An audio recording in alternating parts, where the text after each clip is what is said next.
അപ്പോൾ സ്നേഹക്കൂട്ടിന്റെ എല്ലാ പ്രിയപ്പെട്ട പ്രേക്ഷകർക്കും മെട്രോ സ്റ്റാറിലേക്ക് സ്വാഗതം. അങ്ങനെ നമ്മുടെ സ്നേഹക്കൂട്ടിലെ ഇന്നത്തെ എപ്പിസോഡ് വളരെ ഇൻട്രസ്റ്റിംഗ് മാത്രമല്ല, ഇന്നത്തെ എപ്പിസോഡിൽ വളരെ ഒരു വലിയൊരു പ്രത്യേകതയും കൂടിയുണ്ട്. അതിൻ്റെ കൂടെ തന്നെ ഈ നമ്മുടെ പ്രതാപന് വലിയൊരു പണി തന്നെയാണ് വരാൻ വേണ്ടിയിട്ട് പോകുന്നത്. ഈ പണിയിൽ നിന്നും എന്തായാലും പ്രതാപൻ രക്ഷപ്പെടാനുള്ള സാധ്യത കുറവാണ്. എന്താണ് ഇന്നത്തെ എപ്പിസോഡിൽ സംഭവിച്ചിരിക്കുന്നത് എന്ന് നമുക്ക് നോക്കാം. അതിനു മുൻപ് ആദ്യമായിട്ടാണ് ഈ ചാനൽ കാണുന്നതെങ്കിൽ തീർച്ചയായിട്ടും സബ്സ്ക്രൈബ് ചെയ്യുക. അപ്പോൾ ഞങ്ങളിടുന്ന പുതിയ സീരിയൽ റിവ്യൂ വീഡിയോസ് എല്ലാം നിങ്ങൾക്ക് ലഭിക്കുന്നതായിരിക്കും. അങ്ങനെ വലിയൊരു പ്രശ്നത്തിൽ തന്നെയാണ് ഇപ്പോൾ പ്രതാപൻ ചെന്ന് പെട്ടിരിക്കുന്നത്. അവിടെ പല്ലവിക്ക് രക്ഷകനായിട്ട് സേതു വന്നപ്പോൾ അതും വെറുതെ ഒരു രക്ഷകനല്ല, പല്ലവി രക്ഷിക്കാൻ വേണ്ടിയിട്ട് മാത്രം ആ ഒരു ക്യാൻറ്റീൻ ലീസിനെടുത്ത് ക്യാൻറ്റീൻ കോൺട്രാക്റ്റ് എടുത്ത് വന്നതുകൊണ്ട് എല്ലാവർക്കും ചെറിയൊരു സംശയമുണ്ട്, സേതുവും പല്ലവിയും തമ്മിൽ പ്രണയത്തിലാണോ എന്ന്.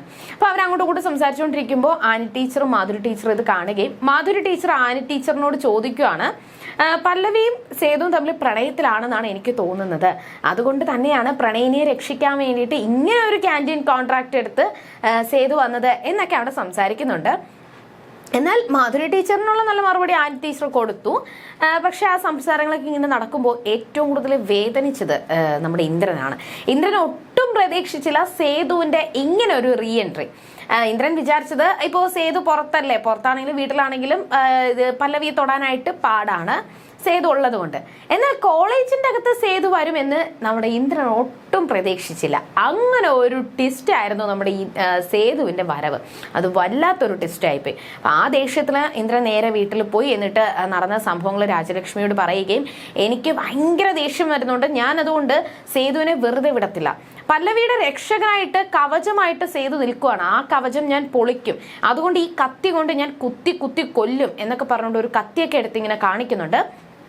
അപ്പോൾ ഇത് രാജലക്ഷ്മിക്ക് മനസ്സിലായ ഒന്ന്, അതേ ഇന്ദ്രൻ്റെ മാനസികാവസ്ഥ ശരിയല്ല.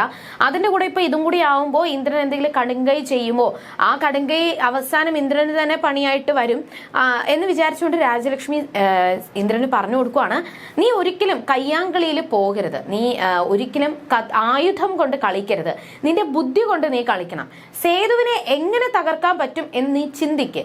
ഇവിടെ സേതുവിന് ഒരു അനിയത്തിയില്ലേ സ്വാതി എന്തായാലും നിന്റെ ക്ലാസ്സിലല്ലേ പഠിക്കുന്നത്, അപ്പൊ സ്വാതിയെ നീ കയ്യിലെടുക്ക്, എന്നിട്ട് സ്വാതിയെ നീ വളച്ചെടുക്ക്.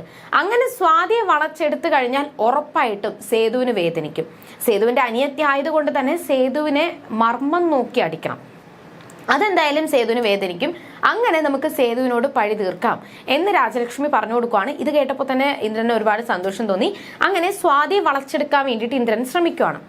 ഈ സമയം അവിടെ പല പ്രശ്നങ്ങളും നമ്മുടെ പൊന്നുമടത്തിൽ സംഭവിക്കുന്നത് കൊണ്ട് തന്നെ നമ്പൂതിരി, അതായത് മാധവൻ ഉള്ളപ്പോൾ പോലും പ്രത്യേകിച്ച് കാണുന്ന അവരുടെ ഒരു കുടുംബ ജ്യോത്സ്യനുണ്ട്. ജ്യോത്സ്യനെ പോയി കണ്ടു. അങ്ങനെ ജ്യോത്സ്യൻ അവിടെ ഇന്ന് പൊന്നുമടത്തിലോട്ട് വരുവാണ്. ജ്യോത്സ്യൻ വന്നു. കുറുപ്പമാവനും പിന്നെ നമ്മുടെ അച്ചു, പൂർണിമാമയും എല്ലാവരും ജ്യോത്സ്യനെ വരവേറ്റ് അകത്തോട്ട് കൊണ്ടുപോവാണ്. അപ്പോൾ അവിടെ പുറത്തൊരു വിളക്ക് വെച്ചിട്ടുണ്ടായിരുന്നു. ജ്യോത്സ്യൻ അകത്തോട്ട് കയറുന്ന സമയത്ത് പറയുന്നുണ്ട്, മാധവന്റെ മരണം എന്തോ ഒരു ദുരൂഹതയാണ് എന്ന് എനിക്ക് തോന്നുന്നു, എനിക്ക് ഉറക്കത്തിൽ ഒരു വെളിപാട് വന്നു, അപ്പോൾ അതുകൊണ്ട് ഞാൻ ഇങ്ങോട്ട് വന്നതാണ് എന്ന് പറഞ്ഞുകൊണ്ടാണ് ജ്യോത്സ്യൻ അകത്തോട്ട് കയറുന്നത്. അകത്തോട്ട് കയറിയ സമയത്ത് കാലെടുത്ത് വെച്ചതും ആ വിളക്കണയുമാണ്. അപ്പോൾ ആ വിളക്കണഞ്ഞത് കാറ്റിലാണ് എന്ന് എല്ലാവരും പറയുന്നുണ്ടെങ്കിൽ പോലും അതൊരു അശുഭമാണ്, ഒരു ശകുനമാണ് എന്ന് ജ്യോത്സ്യന് മനസ്സിലായി. അകത്തോട്ട് കയറി. അതിനുശേഷം വിളക്കണഞ്ഞത് ഒരു ദുർനിമിത്തമായിട്ടാണ് ഞാൻ കരുതുന്നതെന്നും, ഞാൻ ഉറങ്ങുന്ന സമയത്ത് എൻ്റെ സ്വപ്നത്തിൽ മാധവൻ വന്ന സമയത്ത് കരയുമായിരുന്നു, നല്ലതുപോലെ കരഞ്ഞ് നിലവിളിക്കുന്നത് പോലെയാണ് എനിക്ക് തോന്നിയത്. അതുകൊണ്ട് തന്നെ ഞാൻ ഇന്ന് ഈ വീട് മുഴുവൻ ഞാൻ നോക്കുവാണ്. അപ്പോൾ നമുക്കൊന്ന് കവടി നിരത്തി നോക്കാം. എന്നിട്ട് ഇത് അച്ഛൻ്റെ വിവാഹം നടക്കാൻ പോവില്ലേ, അപ്പോൾ ആ ഒരു ജാതകം കൊണ്ടുവരാമോ എന്ന് ജ്യോത്സ്യൻ ചോദിക്കുകയാണ്. അങ്ങനെ പ്രതാപനെ വിളിപ്പിച്ചു. അപ്പോൾ പ്രതാപൻ ആ ഒരു നമ്മുടെ ജാതകം എടുക്കുമ്പോൾ പോലും പറയുന്നുണ്ട്, പ്രതാപൻ്റെ ഭാര്യയോട് പറയുവാണ്, ഒരിക്കലും നിഖിലിന്റെയും അച്ചുവിന്റെയും ജാതകം തമ്മിൽ ചേരത്തില്ല എന്ന് മനസ്സിലാക്കിയത് കൊണ്ടാണ് നിഖിലിന്റെ ജാതകം ഞാൻ കള്ള ജാതകമാക്കി എഴുതിപ്പിച്ചത്. പക്ഷെ അതിപ്പോൾ വലിയൊരു തിരിച്ചടിയായിട്ട് മാറുമോ എന്നുള്ളൊരു പേടിയുണ്ട് എന്നൊക്കെ പറഞ്ഞുകൊണ്ടാണ് പ്രതാപൻ ആ ഒരു ജാതകവും കൊണ്ടുവരുന്നത്. ജാതകം കൊണ്ടുവന്നു. പ്രതാപനെ കണ്ട ഉടനെ തന്നെ പ്രതാപൻ അകത്തോട്ട് വരുമ്പോൾ തന്നെ ജ്യോത്സ്യന് ചെറിയൊരു അശുഭ സൂചന കിട്ടിയിട്ടുണ്ട്. പെട്ടെന്ന് ഒരു ധ്യാനത്തിലിരുന്ന ജ്യോത്സ്യൻ പെട്ടെന്ന് ഞെട്ടി എണീറ്റിട്ട് പ്രതാപന്റെ മുഖത്തോട്ട് നോക്കുവാണ്. വന്നുടനെ തന്നെ നമ്മൾ ഒരിക്കൽ ജാതകം നോക്കിയതല്ലേ, പിന്നെ എന്തിനാണ് വീണ്ടും വീണ്ടും നോക്കുന്നത്, ഇവരൊക്കെ ചുമ്മാ തട്ടിപ്പാണ് എന്നൊക്കെ പറയുന്നുണ്ട്.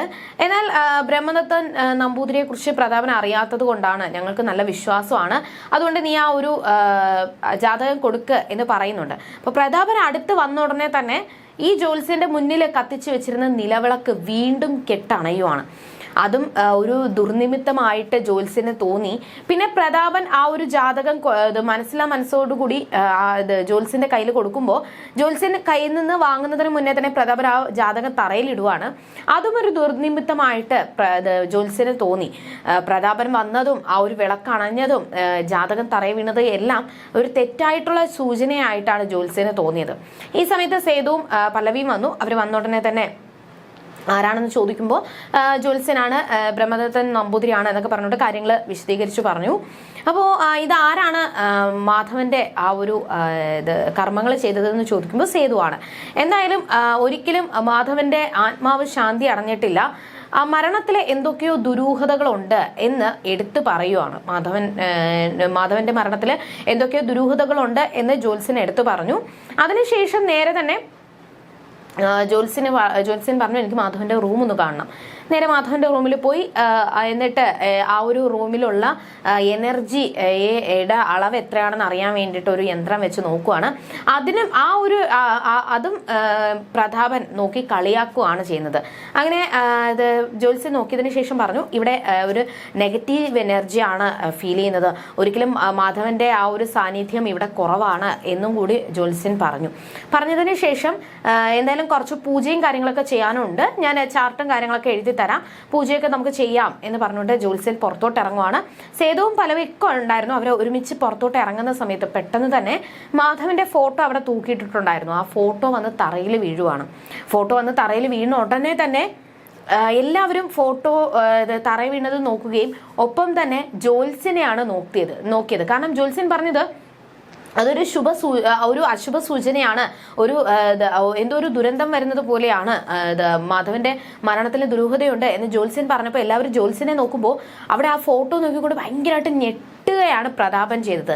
അങ്ങനെ പ്രതാപന്റെ ആ ഒരു പേടിയും എന്തോ ഒരു ടെൻഷനൊക്കെ പ്രതാപന്റെ മുഖത്ത് തന്നെ കാണാനായിട്ട് സാധിക്കുന്നുണ്ടായിരുന്നു. അപ്പൊ പ്രതാപനെ തന്നെയാണ് പല്ലവി മുഴുവൻ ശ്രദ്ധിച്ചത്. പ്രതാപന്റെ ആ ഒരു ഞെട്ടലും ആ ഒരു പെട്ടെന്നുള്ള ആ ഒരു ടെൻഷനൊക്കെ പല്ലവി ശ്രദ്ധിച്ചിട്ടുണ്ടായിരുന്നു. എന്തായാലും ഇതൊരു മാധവന് എന്തോ ഒരു ദുരൂഹത സംഭവിച്ചിട്ടുണ്ട്. മാധവന്റെ മരണം ഒരിക്കലും ശരിയായിട്ട് വന്നിട്ട് നാച്ചുറൽ ആയിട്ട് വന്നതല്ല എന്ന് ജ്യോത്സ്യൻ ഉറപ്പിച്ചു പറഞ്ഞു. ഇനി എന്തൊക്കെ ആയിരിക്കും സംഭവിക്കാൻ പോകുന്നത്? ഇതുവരെ ആരും സത്യങ്ങൾ പുറത്തറിയത്തില്ല, ആരും സത്യങ്ങൾ അറിയത്തില്ല എന്ന് വിചാരിച്ചിരുന്ന പ്രതാപന്റെ ആ ഒരു രഹസ്യങ്ങളാണ് ഇപ്പോൾ പുറത്തറിഞ്ഞുകൊണ്ടിരിക്കുന്നത്. പ്രതാപന്റെ ആ രഹസ്യത്തിന് തന്നെ ഒരു തിരിച്ചടി കിട്ടുന്ന രീതിയിലാണ് ജ്യോത്സ്യന്റെ ആ വരവ്. പിന്നെ എന്തൊക്കെയായിരിക്കും സംഭവിക്കാൻ പോകുന്നത് എന്ന് നമുക്ക് വരുന്ന ആളുകളിൽ കണ്ടറിയാം. അതുവരേക്കും ടാറ്റാ ബൈ.